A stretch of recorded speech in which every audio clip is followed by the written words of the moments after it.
Selamat pagi, Bapak, Ibu Guru, siswa-siswi SMA Kristen yang terkasih dalam Tuhan Yesus Kristus. Mari, seperti biasa, sebelum kita memulai aktivitas kita pada pagi hari ini, baiklah kita merenungkan firman Tuhan, dan mari kita berdoa. Tuhan Allah Bapa kami yang bertata di dalam kerajaan surga yang maha mulia, terima kasih Tuhan buat segala kebaikan-Mu yang bisa dalam kehidupan kami. Hingga sampai saat ini Tuhan Yesus kami ada semua karena kebaikan-Mu. Bapa, sebentar Tuhan kami hendak merenungkan firman-Mu Tuhan. Mari Tuhan berfirmanlah bagi kami Tuhan, dan biarlah firman-Mu itu menjadi rema dalam kehidupan kami. Berikanlah kami hikmat-Mu Tuhan agar kami bisa mengerti, dan ajari kami untuk kami bisa melakukan apa yang menjadi firman-Mu. Terima kasih Tuhan, terpujilah Engkau, di dalam nama Yesus kami berdoa. Amin. Baik, firman Tuhan pada pagi hari ini diambil dari bacaan Amsal 18 ayat 1 sampai 8. Amsal 18 ayat 1 sampai 8. Begini firman Tuhan. Orang yang menyendiri mencari keinginannya. Amarahnya meledak terhadap setiap pertimbangan. Orang bebal tidak suka kepada pengertian, hanya suka membeberkan isi hatinya. Bila kefasikan datang, datanglah juga penghinaan, dan celah disertai cemooh. Perkataan mulut orang adalah seperti air yang dalam, tetapi sumber hikmat adalah seperti batang air yang mengalir. Tidak baik berpihak kepada orang fasik dengan menolak orang benar dalam pengadilan. Bibir orang bebal menimbulkan perbantahan, dan mulutnya berseru meminta pukulan. Orang bebal dibinasakan oleh mulutnya, bibirnya adalah jerat bagi nyawanya. Perkataan penfitnah seperti sedap-sedapan yang masuk ke lubuk hati. Demikian bacaan kita pada pagi hari ini, dan ayat natsnya diambil di Amsal 18 ayat yang ke-7. Orang bebal dibinasakan oleh mulutnya, bibirnya adalah jerat bagi nyawanya. Dan judul firman Tuhan kita pada hari ini adalah batu dalam mulut. Kita semua akan merasa ngeri apabila membayangkan mulut yang penuh dengan kerikil. Tetapi sebuah batu di dalam mulut sebenarnya dapat menjadi sesuatu yang diidamkan. Paling tidak, hal itu tampaknya benar bagi burung bangau yang hidup di pegunungan Taurus di Turki Selatan.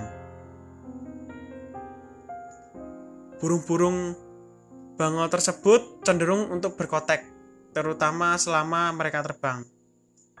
Akan tetapi, suara itu justru menarik perhatian burung Raja Wali, yang menukik dan menyambar burung-burung itu untuk dimakan. Burung bangau yang sudah berpengalaman pasti menghindari ancaman tersebut, dengan memungut batu yang cukup besar untuk memenuhi mulut mereka. Hal ini mencegah mereka berkotek dan supaya tidak menjadi santapan siang bagi burung Raja Wali.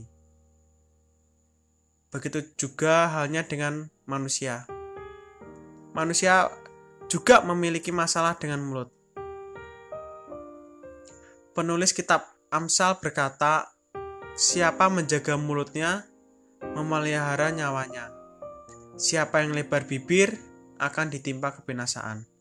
Di pasal 13 ayat yang ketiga. Dan di pasal 18 ayat yang ke-6, bibir orang bebal menimbulkan perbantahan, dan mulutnya berseru meminta pukulan. Kita sadar bahwa lidah kita